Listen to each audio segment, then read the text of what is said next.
상상하지 말라. 제1장 허상 당신의 상식은 상식이 아니다. 쇼핑몰 안의 음식 매장의 입점 비중이 기존에는 13에서 17% 사이를 유지하다가 2015년을 기점으로 30%까지 증가했다. 왜? 많은 사람들이 백화점이나 아울렛을 방문해 물건을 보고는 폰으로 검색해 더 저렴한 온라인에서 구매를 하는 시대다 보니 쇼핑몰 본연의 기능은 경쟁력을 잃어간다. 과거엔 옷 구경을 하고 음식을 먹었다면 이제 거꾸로 백화점 맛집에 가서 음식을 먹고 쇼핑몰을 돌아보는 경우가 많다. 자연스럽게 백화점이나 아울렛은 사람들을 끌어들이기 위해 유명 맛집을 입점시키는 경쟁을 하게 되었다. 쇼핑몰의 음식점이 늘어난 것이 비단 매장이 넓어져 쇼핑이 힘들기 때문만은 아니란 것이다. 이제 오프라인 매장은 플래그십 스토어로 운영할 뿐 이익은 그다지 크지 않는다는 것, 옷을 구경할 수 있는 쇼윈도를 빌려주는 광고판 같은 사업이 되어가고 있는 것이다.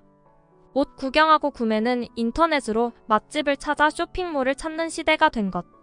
복합 쇼핑몰 입점 음식점의 매출액 증가가 높은 맛집을 찾아 쇼핑몰로 1인 가구의 증가는 오피스텔이나 원룸에서의 부엌 사이즈가 줄어들게 만든다. 어차피 사 먹을 건데 부엌이 넓을 필요 없는 것이다. 홍콩이나 대만은 분양시 부엌이 선택사항이라고 한다. 이런 추세라면 어떤 비즈니스가 영향을 받겠는가? 바로 주방 가구와 직접적 연관이 있다.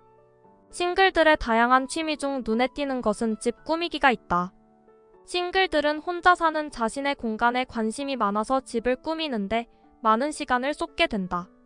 기성세대보다 수입은 적기 때문에 비싼 인테리어보다는 셀프 인테리어에 관심을 갖게 되고 그러면서 적당한 가격에 감각적인 인테리어를 할 수 있는 다이소와 이케아가 뜨게 되었다.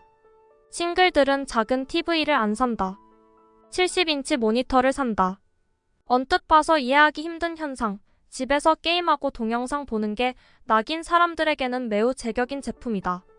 싱글들의 생활 패턴을 보면 그들이 고가의 모니터를 사는 이유가 납득되지만 몇 가지 기초 지식과 상식만으로는 파악하기 힘들다. 즉 기업이 무엇을 상상하든 실제와는 다를 수 있다는 것이다. 매출 부족의 이유는 기술력이 떨어져서가 아니라 상대방에 대한 이해가 부족했기 때문이다. 욕구에 대한 이해. 그 이해가 낳은 마케팅을 등산복에서 찾아본다. 나이 들었다고 사랑에 대한 욕구가 사라지는 것은 아니다. 우리나라 아웃도어 시장이 한때 6조 9천억 규모로 증가했다. 비싼 고어텍스 옷을 입음으로써 옆 사람보다 돋보이게 해주기 때문에 많은 어르신들이 이런 옷을 구입하거나 선물 받는다. 아웃도어 마케팅의 기능성 섬유를 강조하는 이유는 이러한 욕구를 대놓고 광고할 순 없기 때문이다. 욕구를 기능으로 마케팅하는 것이다. 비싼 물품의 지갑을 열구실을 만들기 위함이다. 이게 마케팅이다. 마케팅의 관점에서 볼 때 기술은 두 번째다. 그 기술이 인간에게 어떠한 형태의 본능과 욕구를 끌어내는지 봐야 한다. 세상에서 가장 편한 마케팅은 이미 있는 민낯을 보여주는 것이다. 대부분 없는 것을 억지로 상상해서 만들려다가 실패하는데 이미 있는 것을 건드려주면 실패하기 어렵다. 이미 다 하고 있는데 차마 대놓고 말하지는 못했던 금기를 깨주면 큰 성공을 거둘 수 있다. JTBC 마녀사냥이 그러하다. 20대들이 이미 알 걸 다 아는데 순결을 강조해봤자 죄책감만 느끼게 만든다. 맑고 건장한 청년들이 나와서 그들의 진솔한 이야기를 꺼내도록 해줌으로써 금기는 깨지고 열광하게 만드는 것이다. 있는 그대로를 보여줬기 때문이다. 중국은 성형보다는 먹는 것으로 아름다움을 가꾸려는 성향이 강하다. 아모레 퍼시픽은 콜라겐 드링크로 중국에서 흥행을 했다. 누구나 지역과 계층 등 자신이 속한 집단의 문화와 사고방식에 젖어 산다. 그 틀에서 생각하다 보니 아무리 고민을 해도 엉뚱한 방향으로 상상의 나래가 펼쳐진다. 창의성이 부족해서가 아니라 자신의 틀 안에서 사고할 수밖에 없는 인간의 한계 때문이다. 바르는 것으로 문제를 해결하는 사람이 먹는 것으로 해결하는 사람의 마음을 어떻게 알겠는가? 이 상황을 타개할 방법? 상상하지 말고 관찰해야 한다. 데이터를 살펴보면서 데이터를 토대로 상상력을 발휘해야 한다. 이미 알고 있는 것에서 상상해선 안 된다.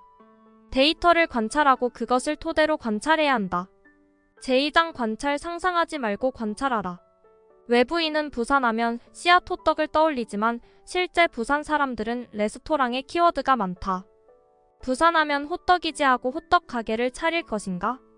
소수 관광객 대상으로 장사가 될지 몰라도 대다수 부산 현지인 입맛을 사로잡을 수 있을까? 상상보다 관찰이 선행되어야 하는 이유다.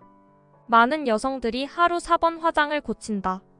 오전 10시, 오후 1시, 오후 4시, 오후 10시 다른 시간은 다 이해가 되지만 오후 10시는 무슨 이유일까? 여성들의 소셜 네트워크 분석 결과다. 화장을 지우기 전 셀카를 찍기 위해서다. 밤 10시 셀카는 소셜 네트워크로 관찰한 여성의 화장 패턴이다. 사람들의 욕망을 보면 무엇이든 할 수 있다. 상상할 필요 없다. 사람들의 속마음, 민낯을 가감없이 전달하면 길은 자연스럽게 열린다. 과거 선술집에서는 사실을 확인할 방법이 없었기에 계속 자기 말이 맞다고 우기면서 시간을 보냈는데 이제는 그런 일이 없다. 상대방 말이 끝나기 무섭게 휴대폰을 열어 검색한다. CCTV를 그 자리에서 가릴 수 있는 시대가 된 것이다. 데이터의 진정한 위력은 정보의 진위를 가리는 수준을 넘어 의사결정의 민주화를 추동한다는 데 있다. 데이터가 많고 투명하게 공개되는 세상이다 보니 정보에 대한 허세, 내가 다 알아라는 으스댐과 내가 시키는 대로 해라는 강요가 설 자리가 줄어들고 있다. 아가사랑 세탁기는 출생률 감소에 따라 싱글들을 대상으로 마케팅했으나 빅데이터의 답은 아니오였다. 싱글들은 빨랫감을 모았다가 빨래함으로 한번 돌릴 때 많이 돌리고 원룸 같은 곳에서 많이 살아서 이미 빌트인으로 세탁기가 있는 경우가 많다. 데이터는 세상을 보는 프레임을 바꿔주기 때문에 혁신의 지평을 넓힐 수 있다. 데이터는 기존의 경쟁적 사고방식에서 벗어나 새로운 대안을 생각하도록 해준다. 이른바 파괴적 혁신이 가능하다.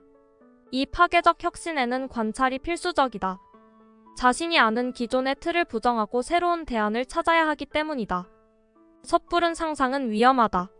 가설 자체를 없애고 관찰해야 진실을 볼 수 있다. 때로는 불편한 진실이 드러날 수도 있다. 한참 가다가 이 길이 아니네라고 돌아서면 얼마나 허무한가. 처음부터 시야를 열어두고 관찰하면서 그 안에서 전혀 새로운 가설을 찾아서 검증해야 한다. 해법을 찾으려면 시야를 넓혀야 한다. 제품은 잠시 접어두고 시야를 높여서 조감도를 그릴 줄 알아야 한다. 제품의 기능이 아니라 그 제품을 쓸 사람들을 관찰해야 한다. 제품은 기술의 결과물이지만 이것을 어떻게 팔 것인지는 기술과 아무런 상관이 없다. 사고의 중심을 기술에 놓지 말고 그것을 쓰는 사람의 일상생활에 놓아야 한다. 제3장 변주 지금의 상식을 차용하라. 기존과 다른 새로운 메시지를 주는 것은 생각이 전환되어야 가능하다.